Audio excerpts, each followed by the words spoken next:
Welcome to Muddy River News this week, furnished by Harvey's. I'm Bob Goff. My guest today is Congressman Rodney Davis. For those of you who don't know him, you might come to know him soon, because following the 2022 election, should he win re-election as a congressman, he will be the congressman for West Central Illinois. Congressman Davis, welcome. Hey, Bob, I'm glad to be here. Glad to be back in Quincy with you.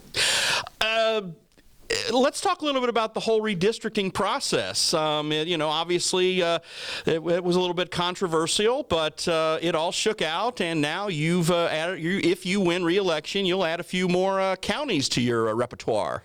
You know, I'm certainly looking forward to it. As you know, I used to travel in West Central Illinois a lot for my previous job. And frankly, in my 9 years in Congress, I've been here anytime my colleague Darren LaHood or my friends Jill Tracy or Randy Freeze asked me to be.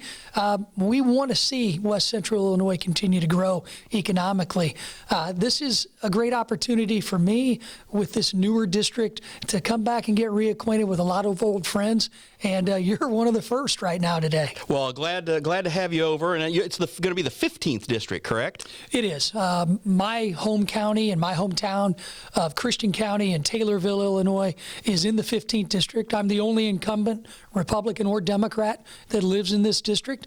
And I'm looking forward to winning re-election and really getting up here to serve you and show you what we have when it comes to constituent service. Your district, it's contiguous for the most part, except for this weird protrusion coming up from Metro East. Other than that, it looks fine.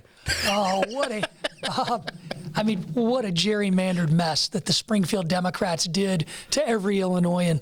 I mean, they don't even try to hide their bias.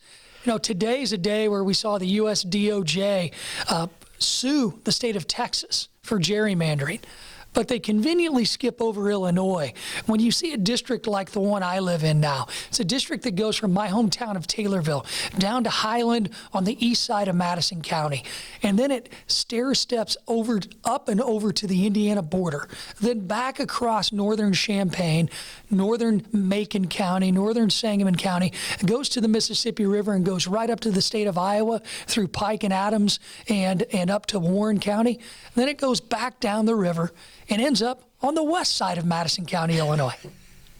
Yeah, it's a mess, all right. So it seems like Adams County, sort of West Central Illinois, sort of was always the stepchild when it comes to this, because I think we've had half a dozen different congressmen since I started living in Quincy in 1990. I mean, went from Durbin to Evans to Hare to Shimkus, and then Hare, Evans, Schilling, Schock, LaHood, and should you win re-election, you. So we've had a few.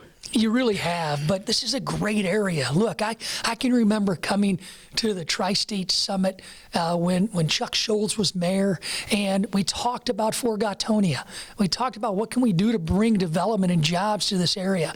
You know, my specialty in Congress has been working on waterway issues, which is right on spot for what you deal with here in Quincy with your port, with your water issues, with the navigable waterway issues along the Mississippi River.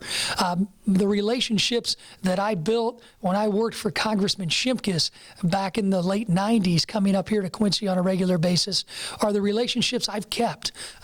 Levee issues in Pike County, Calhoun County, issues I've been working on. And frankly, I'm really proud to say I'm a good conservative. I stick to my core conservative values and principles, but I also know that we have to govern. So I get things done in Washington. And you know, you're aware that the Quincy Bay has received about $20 million to redo the area up there. It's going to help a lot with what we're trying to do with some of the fishing and game in that area. It's going to help. It's going to help that quite a bit. Our bay is going to get cleaned out as part of this, and of course we have a big riverfront project that a lot of people are in favor of. So, are you starting to get briefed by Mayor Trope and some of the other local folks on these things? things? This is such a newer part of the district for me that I haven't had a chance to talk to Mayor Trope. I'm going to give former mayor and good friend Kyle Moore a call and see if the next time we can get here to Quincy that we can sit down and talk about these projects. I mean, these are the types of projects that I worked on as Mr. Shimkus' staffer up here. And they're the types of project that my team really takes a good look at to see where we can be a value add. I have a philosophy. Look, I will fight to spend the least amount of your tax dollars in Washington to make government work. But once we set that budget, and we're still working off of, thankfully, one of President Trump's budgets in Washington, D.C. right now. Once we set that budget, though, I believe it's my job to go fight and scratch for every taxpayer dollar to bring it back home to communities like Quincy.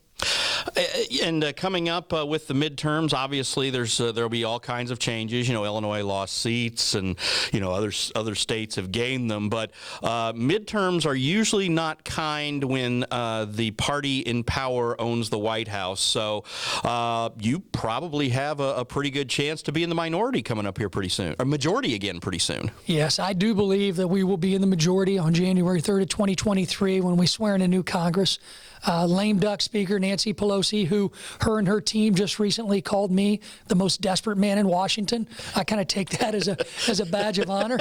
We're going to change the way things are going right now. Little did I know that when President Biden was sworn in, along with Speaker Pelosi and Leader Schumer running the House and the Senate, I didn't think they could screw up so many decisions in such a short amount of time. We have an inflationary crisis they're doing nothing about and wanting to spend trillions more, which will exacerbate that crisis.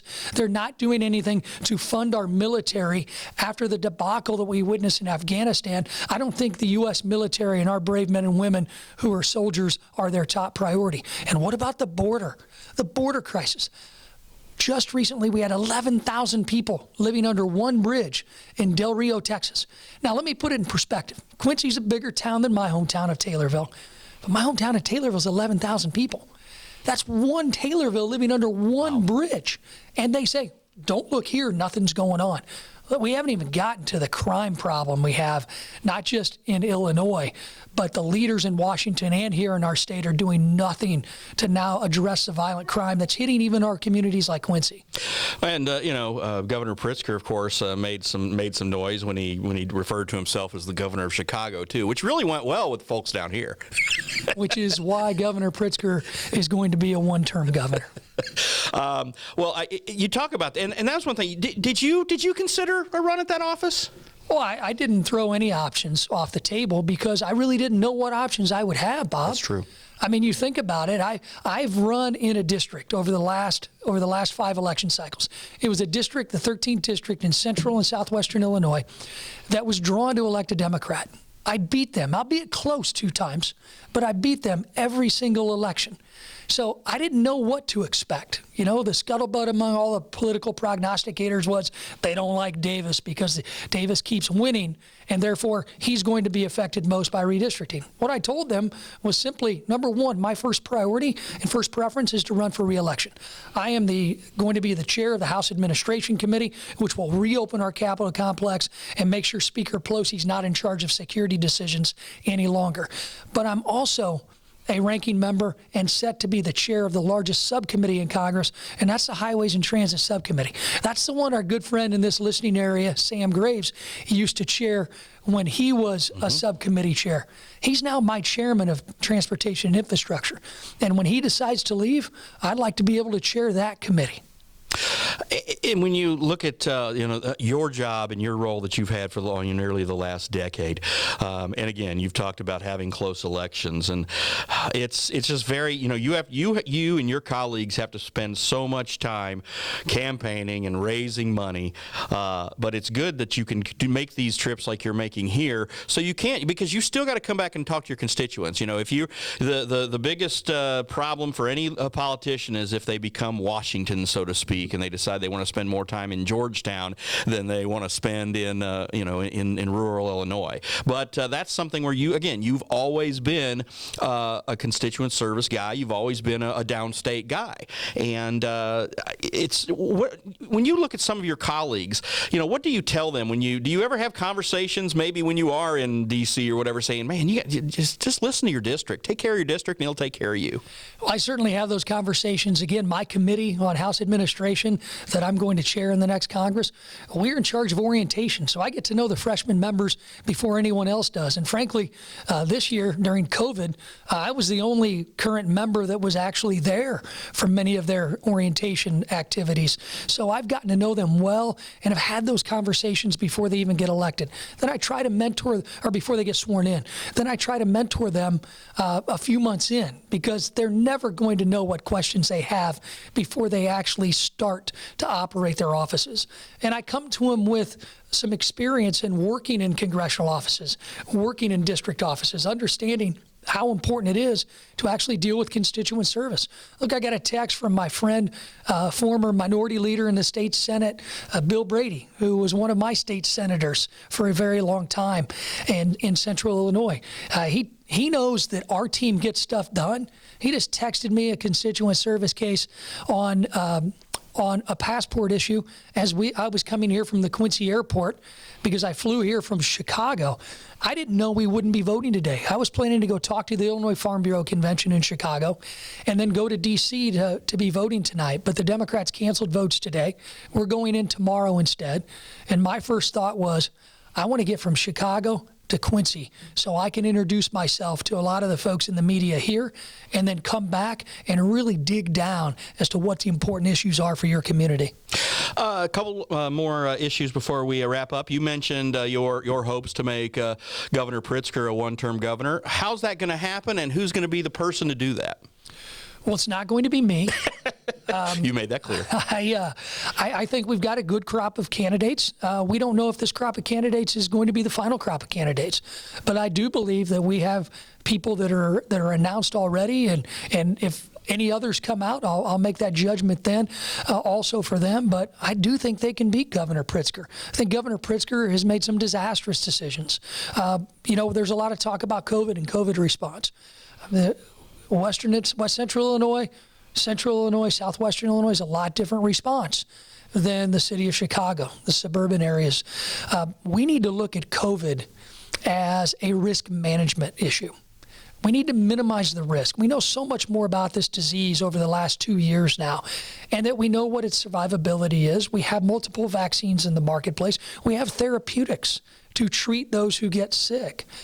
We are never going to be able to treat this as a zero tolerance issue like Governor Pritzker and President Biden want to do.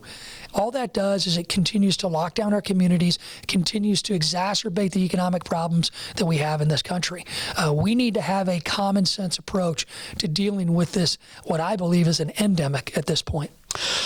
Final question as we wrap up. Of course, your friends on the Democratic side are obviously going to make the midterms about one issue, and that's going to be former President Donald Trump. He's not on the ballot. He might be on the ballot again sometime, but he's not right now. Is the issue of former President Trump something that you just deal with in passing, or it's like you say, look, it doesn't matter to what we're trying to do now? Well, I certainly hope they make this about President Trump, because I've got a great track record working with the Trump administration with the Trump tax cuts. I worked with the Trump administration to get the first funding we've had in almost 20 years for the lock and dam projects along the Illinois-Mississippi waterways.